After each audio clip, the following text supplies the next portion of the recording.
दोस्तों आज मैं आपको नंबर सिस्टम के बारे में जानकारी देने वाला हूँ और पूरा का पूरा जो नंबर सिस्टम है, किस तरह से कितने टाइप के नंबर होते हैं, नंबर्स को हम कैसे डिफरेंशिएट कर सकते हैं, नंबर्स को कैसे कैटेगराइज कर सकते हैं, वो सारी जानकारी दोस्तों इस वीडियो में आपको मिलने वाली है। ठीक है, तो चलिए स्टार्ट करते हैं आज का जो चैप्टर है नंबर सिस्टम।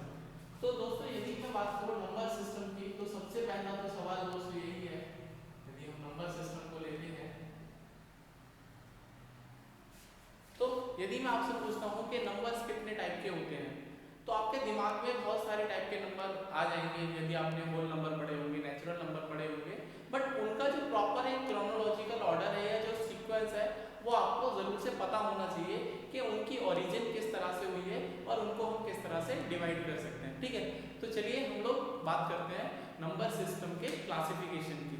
तो दोस्तों जो नंबर्स हैं, जितने भी इस दुनिया में जितने भी नंबर्स हैं वो ओरिजिनेट होते हैं एक तरह से कॉम्प्लेक्स नंबर से। ठीक है, तो सबसे पहले दोस्तों हम लोग कॉम्प्लेक्स नंबर को रखते हैं, कॉम्प्लेक्स नंबर्स। ठीक है, अब कॉम्प्लेक्स जो नंबर्स हैं दोस्तों, ये दो पार्ट से या दो नंबर से मिलके बने होते हैं। पहला दोस्तों रियल नंबर और दूसरा है बच्चों हमारा इमेजिनरी पार्ट या इमेजिनरी नंबर। ठीक है, तो कॉम्प्लेक्स नंबर को आप ऐसे लिख सकते हैं कि दो पार्ट से मिलके बना है, एक तो रियल नंबर या रियल पार्ट एंड सेकेंड है दोस्तों यहाँ पर हमारा इमेजिनरी पार्ट या इमेजिनरी नंबर। ठीक है, तो जो कॉम्प्लेक्स नंबर होता है उसको हम क्या कर सकते हैं, डिवाइड करना शुरू करते हैं। तो उसमें दो पार्ट निकल के आए मेजर, एक तो हमारा रियल नंबर और दूसरा बच्चों इमेजिनरी नंबर या इमेजिनरी पार्ट। जनरली जो कॉम्प्लेक्स नंबर होते हैं वो a प्लस आई बी की फॉर्म में होते हैं। ठीक है, क्या होते हैं दोस्तों, a प्लस आई बी की फॉर्म में होते हैं। तो i जो है वो एक तरह से इमेजिनरी पार्ट है या इसको आयोटा भी बोलते हैं। वो लेटर सेक्शन जब हम हायर क्लासेस में पढ़ेंगे तो आपको आयोटा की जानकारी ज़्यादा रहेगी और वहाँ पर आप चीज़ों को ज़्यादा बेहतर तरीके से समझेंगे। फिलहाल आपके जो सिलेबस के अकॉर्डिंग आपको रियल नंबर्स पे ज़्यादा फोकस करना है। ठीक है, तो दोस्तों जो इसका रियल पार्ट है, जो इसका रियल पार्ट है वो है a और इसका जो इमेजिनरी पार्ट है वो है आई बी। ठीक है, तो उम्मीद करता हूँ अभी तक बच्चों आपने सिंपल सी बात जानी होगी कि जो नंबर्स होते हैं वो कॉम्प्लेक्स नंबर्स का ही क्या है, एक तरह से डिवीजन है।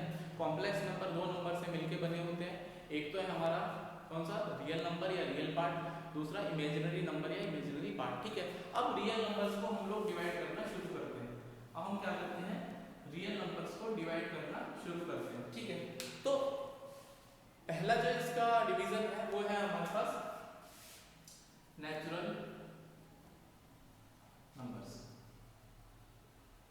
पहला है नेचुरल नंबर, प्राकृतिक संख्याएं।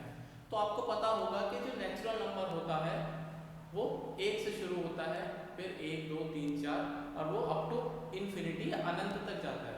इन्फिनिटी के बारे में कभी फुर्सत रहेगी तो आपको पूरी की पूरी मतलब इन्फिनिटी की कहानी बताऊंगा, बट फिलहाल के लिए आप इसको इतना समझ लीजिए कि जो हमारे पास नेचुरल नंबर्स होते हैं या प्राकृतिक संख्याएं होती हैं वो हम लोग एक से स्टार्ट होते हैं, एक दो तीन और अप टू इन्फिनिटी। ठीक है, इमेजिनरी पार्ट को तो आप बिल्कुल भूल ही जाइए क्योंकि यहाँ पर आपको अभी स्टडी करने का कोई मीनिंग भी नहीं है और ना कोई इसका फायदा है। बस आपको ये समझ में आना चाहिए कि जो नंबर्स होते हैं वो इमेजिनरी नंबर्स भी कुछ होते हैं। क्या होते हैं, जो इमेजिनरी का मतलब ही होता है जो ख्यालों में है नंबर, वो नंबर जो ख्यालों में है वो हमारे पास इमेजिनरी नंबर्स है। ठीक है, तो रियल नंबर पे वापस आते हैं। सबसे पहले हमने पढ़ा नेचुरल नंबर, उसके बाद है हमारे पास होल नंबर, उसके बाद है होल नंबर्स। ठीक है, होल नंबर्स का मतलब होता है पूर्ण संख्याएं या संपूर्ण संख्याएं। ठीक है, तो होल नंबर में दोस्तों 0 1 2 3 एंड अप टू इन्फिनिटी। तो यदि मैं नेचुरल नंबर के साथ में 0 और अटैच कर देता हूँ तो अब जो नंबर का जो बैग है वो एक तरह से होल नंबर बोला जाएगा। ठीक है, एक मैंने बैग लिया, सबसे पहले 1 2 3 4 उसमें नंबर डाले तो नेचुरल नंबर का बैग मिल गया, और यदि उस नेचुरल नंबर के बैग में मैं 0 और डाल देता हूँ, अब जो है वो दोस्तों एक तरह से क्या हो गया, हमारे पास होल नंबर हो गया। ठीक है, लाइक यदि मैं बात करूँ, एक ये हमारे पास बैग है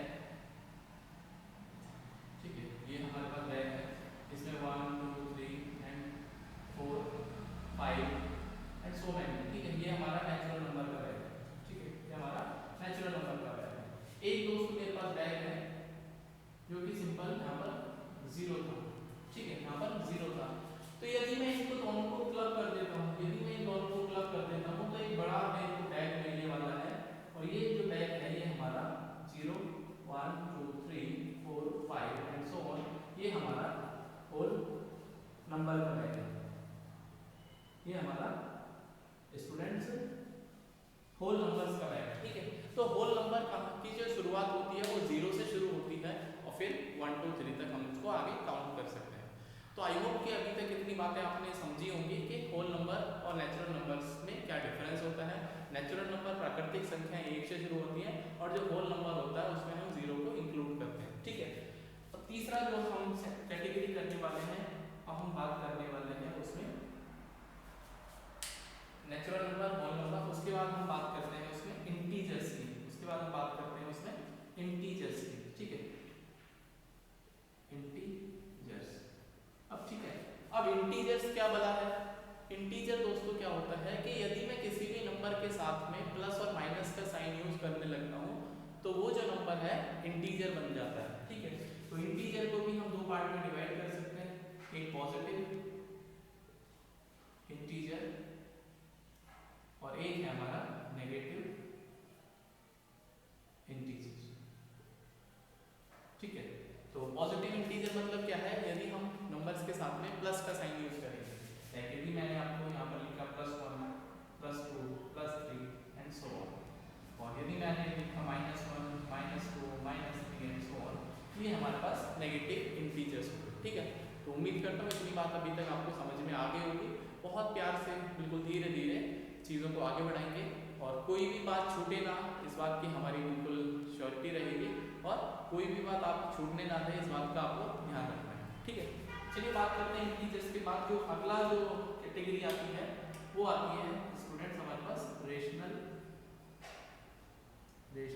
नंबर्स की। ठीक है, अगली जो कैटेगरी आती है वो रेशनल नंबर्स की आती है, जिसको हिंदी में परिमेय संख्याएं बोलते हैं। ठीक है, अब रेशनल नंबर क्या वाला है?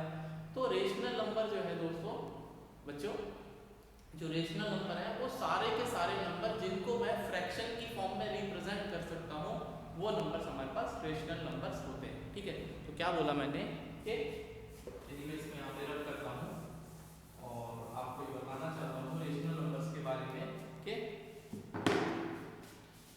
वो सारे के सारे numbers which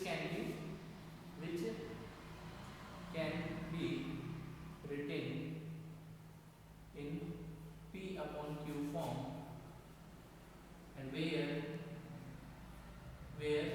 Q cannot be 0। हम डिनोमिनेटर को 0 नहीं कर सकते। क्यों नहीं कर सकते? क्योंकि यदि मैं डिनोमिनेटर को 0 करता हूँ तो हमारे पास एक तरह से एक इन्फिनिटी वाला नंबर मिलेगा, जो कि पॉसिबल केस नहीं है। ठीक है, मतलब क्या है? यदि मान लो हमें पता है कि यदि मुझे 10 को डिवाइड करना है 2 से तो मुझे 5 मिलेगा, मतलब 5 एक ऐसा नंबर है जिसमें मैं 2 की मल्टीप्लाई करता हूँ तो मुझे 10 मिलेगा। ठीक है, मुझे 10 मिलेगा। अब हम बात करते हैं दोस्तों, यदि मान लो 10 को मैंने 0 से डिवाइड करा तो क्या कोई ऐसा नंबर है किसी नंबर में मैं 0 की मल्टीप्लाई कर दूं और मुझे 10 मिल जाए? आप खुद सोचिए कि क्या कोई ऐसा नंबर है यदि मैं 0 में 10 की मल्टीप्लाई 0 में किसी नंबर की मल्टीप्लाई करता हूँ, कोई भी नंबर है, क्या मुझे 10 रिजल्ट मिल सकता है? तो we can not get the result, हम 10 नहीं ला पाएंगे। क्यों? क्योंकि यदि मैं 0 में किसी भी नंबर k की मल्टीप्लाई करता हूँ तो उम्मीद है आंसर मुझे 0 ही मिलेगा, हम 10 नहीं लिख सकते उसको। ठीक है, तो एक तरह से ये अनडिफाइंड सिचुएशन है। ठीक है, ये अनडिफाइंड सिचुएशन बोलते हैं। तो इसीलिए यहाँ पर जो डिनोमिनेटर है, जो q है, उसको हम 0 नहीं रख सकते। ठीक है, तो पहली बात हमने लिखी which can be written in the P/Q form। ठीक है, दूसरी बात क्या है कि these are terminating and recurring। ठीक है, अब एक और बात यहाँ पर निकल के आई कि जो रेशनल नंबर्स होते हैं वो टर्मिनेटिंग होते हैं और रिकरिंग होते हैं। रिकरिंग का मतलब होता है रिपीट होते रहते हैं, या फिर आप इसको ऐसा भी बोल सकते हैं कि वो टर्मिनेटिंग एंड रिपीटिंग। ठीक है, रिकरिंग को हम दोस्तों यहाँ पर रिपीटिंग भी बोल सकते हैं, यहाँ पर रिपीटिंग भी बोल सकते हैं। ठीक है, तो जैसे फॉर एग्जाम्पल यदि हम 1 को 2 से डिवाइड करते हैं तो डेसिमल फॉर्म में मुझे 0.5 मिलेगा। यदि मैं 1 को 3 से डिवाइड कर दूंगा तो it will be 0.3333 and up to infinity, so we can also write 0.3 bar. तो ये जो नंबर्स हैं 1/2 और 1/3 ये रेशनल नंबर्स हैं और और यदि मैं इनको डेसिमल फॉर्म में कन्वर्ट करता हूँ तो यहाँ पर मुझे क्या मिलेगा 0.5 जो कि टर्मिनेटिंग वैल्यू है, मतलब 0.5 के बाद जो डिवीजन है वो खत्म हो गया। और यहाँ पर यदि मैं 1 को 3 से डिवाइड करता हूँ तो ये एक तरह से रिपीटिंग वैल्यूज मुझे मिलने लगी, तो इसको हम क्या बोलते हैं, रिकरिंग बोलते हैं। तो जो रेशनल नंबर्स होते हैं फ्रेंड्स, वो हमारे पास दो तरीके से उनको हम कैटेगराइज कर सकते हैं, टर्मिनेटिंग एंड रिकरिंग फॉर्म में यदि हम डेसिमल की बात करते हैं, और यदि हम फ्रैक्शन फॉर्म की बात करते हैं तो वो सारे के सारे नंबर जिनको मैं P/Q की फॉर्म में लिख सकता हूँ वो मेरे पास क्या होते हैं, रेशनल नंबर्स होते हैं। तो उम्मीद करता हूँ अभी तक इतनी बात आपको जानकारी जो है समझ में आ गई होगी कि किस तरह से नंबर्स का डिवीजन होता है। चलिए आगे बढ़ते हैं हम। तो मैं ऊपर यहाँ पर लिखता हूँ नेक्स्ट जो नंबर्स है इसको मैं रख कर देता हूँ यहाँ पर सारी चीजों को। जो नेक्स्ट कैटेगरी है हमारे पास, हम ऊपर यहाँ पर लिखने वाला हूँ नेक्स्ट कैटेगरी हमारे पास, लाइक हम यहाँ पर लिखते हैं इर्रेशनल नंबर्स, इर्रेशनल नंबर्स, ठीक है। अब इर्रेशनल नंबर्स क्या होते हैं, अब इर्रेशनल नंबर्स क्या होते हैं, यदि मैं रेशनल नंबर के कंपैरिजन में बात करूँ तो आप ऐसा बोल सकते हैं वो सारे नंबर जिनको मैं P/Q की फॉर्म में रिप्रेजेंट नहीं कर सकता वो इर्रेशनल नंबर्स होते हैं। लेकिन उससे अच्छी जो डेफिनेशन है वो ये है दोस्तों, डेफिनेशन कि जो इर्रेशनल नंबर्स होते हैं वो नॉन टर्मिनेटिंग और नॉन रिकरिंग होते हैं। क्या बोला मैंने, नॉन टर्मिनेटिंग और नॉन रिकरिंग होते हैं, मतलब ना तो वो कभी खत्म होंगे और ना तो वो कभी रिपीट होंगे। तो आप सिंपल भाषा में इतना समझिए कि जो इर्रेशनल नंबर्स होते हैं they are non terminating and non recurring, ठीक है।